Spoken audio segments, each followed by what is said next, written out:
Tua versus Mac Jones. That's the matchup that we were all looking forward to. At least I was. Tua Tagovailoa versus Mac Jones. Yeah. Two former Alabama quarterbacks. We got into a shouting match the other day because we talked about what Tua had versus what Mac had. And I looked at that Alabama roster, and you forgot some names, man. Let's hear it now. Because, Rev, I'm going to just tell you what Tua had at Alabama. In like Tua's full year playing. Okay. I'm tuned in. He had Judy. Yes. He had Ruggs. Yep. He had Devonta Smith. Okay, names we named. I'm missing a receiver, too. He had Jalen Waddle. He had Irv Smith Jr., who was a second-round pick, went to Minnesota. He had Najee. He's okay. He had Najee. Yep. He had Damian Harris, his current starting running back for the Patriots. He's all right, and too. He had Josh Jacobs. Yep. That's the roster that Tua had. Josh Jacobs, sophomore year? I'm saying Josh Jacobs last year. Tua's sophomore year. He had Judy, and he had Ruggs. You said Ruggs? Yeah. That was the year that he had Judy, Ruggs, Waddle, Smith, Damian Harris, Josh Jacobs, Najee Harris. Irv Smith You're Jr. missing somebody. Maybe look at the roster. Irv's okay. He's a talented dude. In Alabama, yes, he was of different. Course, he was different. But that's college, obviously. I get it, but I'm just saying, like, Mac didn't have all that. It was far less. Mac didn't have all that. No, he had all the names, but it's not. But let's talk about it. Let's do it. Tua versus Mac Jones. Let's do it. The other day, we talked about which Alabama quarterback we think will be the most successful in the NFL. Drew picked Tua. I picked Mac. Riv picked Mac. First matchup, week 1. Who do you think won this matchup? Who played better? You gonna start with me or Riv? I could go. All right. Mac. I think Mac, like I said before, Mac had the best rookie debut, I think, for all the quarterbacks by far. I think when you watch the game, Mac just looked so much better. He looked more advanced in the game than Tua. He looked smarter in the game. He looked more poised. He looked like the better quarterback. He looked like a real Pro Bowler, like you said, in that game. Tua didn't play bad, but Tua didn't play great. You know what I'm saying? There's some things he need to clean up. You know, we can compare offenses. I think at the moment Tua has better receivers. Tua has a good tight end, but I think, you know, Hunter Henry and Jonnu Smith are a better tight end core. But nonetheless, you know, Mac Jones against that defense, he played much better. Tua, he struggled a little bit. Still reading defenses still is a problem. But I think Mac played much better because, you know, rookie debut, his first game, he could have won that game. You know, from an individual standpoint, both numbers don't look amazing, but eye test tells you Mac played much better. Eye test is a strong statement to make because there was things that Tua was doing that Mac just wasn't. But I will say there was things that Mac was doing that Tua was not. Enlighten me on what Tua did. What was Tua's ability to get out of the pocket, Tua's still ability make to throws. throw an interception into traffic? The game on the line? Now I have a question. Is it your turn or is it mine? I'm just asking. That's the difference I saw between because the interception, Tua. I will say, there was 2 plays by Tua Tagovailoa that I did not like. And both of them came under pressure. Now, Dolphins O-line is still not great in my opinion. Yeah, I think that it needs a lot of addressing. And Tua, who is not the most mobile quarterback, still is a mobile type quarterback. I don't like him when he's under duress because he clearly has some kind of, I don't want to say panic, but it gets to a point where the play breaks down. And you saw it on that interception where he's rolling to his opposite side, not the strong side of his throwing on the run, obviously. And he tries to throw it out of bounds. And in trying to throw it out of bounds, throws it basically right at the Patriots receiver, gets tipped up. Gesicki should have caught that ball. Obviously, at that point, it's a 50-50, so you really can't blame the receiver. You can't blame the defender. It was a bad decision by Tua. I will definitely say that. You got to get it out of bounds, especially, if anything, take the sack. You take the sack. It's way better than turning the ball over and giving them good field possession. That being said, Tua did something that Mac didn't do, and it was take risks down the field and put balls right where his receivers can make a play. He had a throw to Devontae Parker late in the game on the sideline. Defenders draped all over Devontae Parker, but Tua put the ball so perfect. Devontae was able to go up and get it, keep his feet in bounds. The throw to Jalen Waddle, how we were talking about earlier.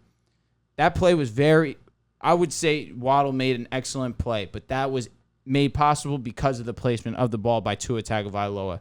Was able to keep it back shoulder. Waddle was able to adjust his body, keep it out of the range of the defender. Tua made a great throw in that sense. And Tua managed this game as well as he could outside of that interception. And that's what keeps me from saying Tua easily had the better game. But Tua managed this game very well. That pick, he was able to read the defense extremely well. All game, he read the defense very well.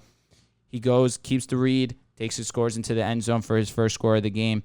And I just thought Tua had a really good game. Now, to give credit to Mac, that pocket presence was unbelievable for a debut. I can't even front. The offensive line for the Patriots was collapsing almost every other play. Mac stayed in that pocket, threw strike after strike after strike, made smart plays, but it just wasn't enough to get the win. He gave his team a shot to win. His running backs ended up costing them 2 big fumbles, one from Ramondre, one from Damian Harris. One thing I would have liked to see him is take a deep shot. Obviously, we spoke about it before the show.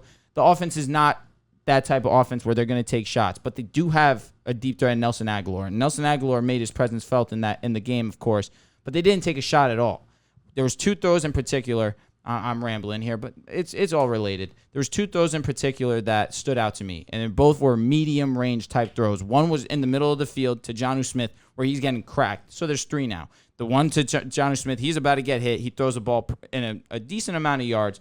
Good completion there. Now another one where he's getting hit from the side, stays in the pocket, throws the ball to, I believe, Jacoby Myers on the sideline. That ball was... And he threw him away from the safety. No, it was an amazing pass. And then there was another one onto the sideline where he kind of floated it right into the running back's bread basket. That was a very good throw. All in all, I just wanted to see a little bit more risk from him. Obviously, in a debut, you don't want to put him in that situation.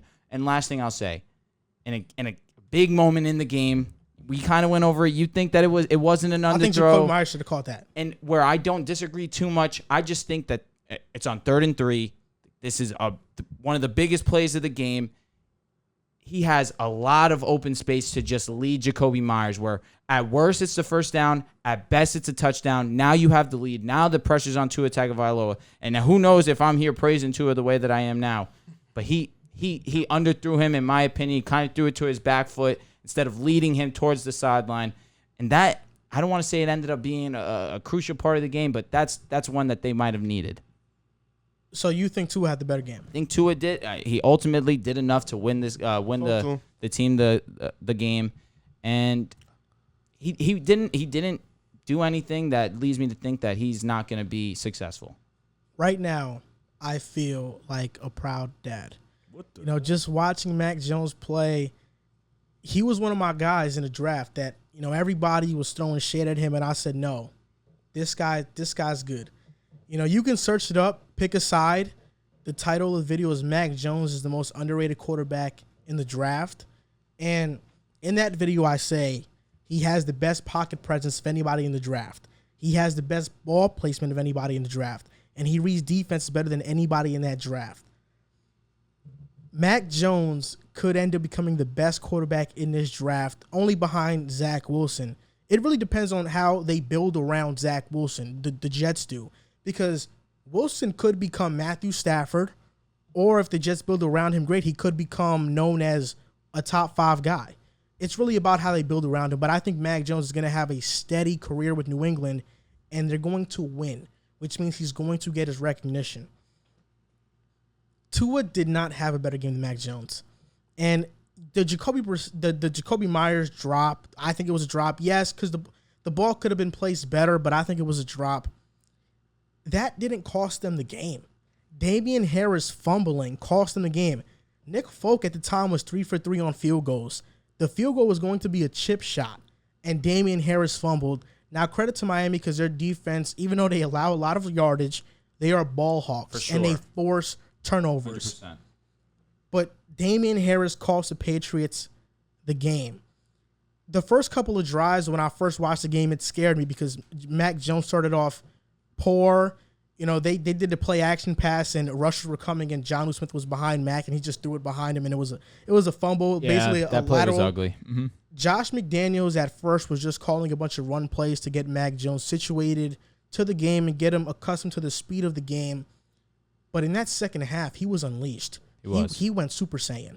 And I mean, this guy was throwing darts. There was this in the third quarter there was a drive in the middle of the third where every single decision decisive. He knew where to go as soon as the ball was snapped. Saw blitzers coming. Not Calvin Noy. He saw Baker. He saw Jerome Baker, and I'm forgetting the other linebacker on Miami. It wasn't Van Noy? You sure? No, Van Noy's on New England. Yeah, I apologize. He's on New England. He is. And he saw a rusher coming. I got you. Go ahead. Ball snapped. Mac Jones throws it quick to his hot route. Mac Jones, his decisiveness, he's already mastered this playbook, and he knows where to go on every snap. And Drew, you talked about it, right? Mac Jones didn't throw enough deep balls for me. I wish he could have stretched more risks. I wish he could have took more risks. That sounds awfully familiar to somebody that used to play in New England that they knocked constantly for being a system quarterback for years. Tom Brady. Stop it. Riv, when we first started this podcast, we argued about Drew Brees and Tom Brady. Yeah. And in that 2019 season, all everybody said was Tom Brady dinks and dunks. Yeah. He doesn't throw it down the field at all. I wasn't on the show, so I'm I get glad. I wouldn't have been saying any of that.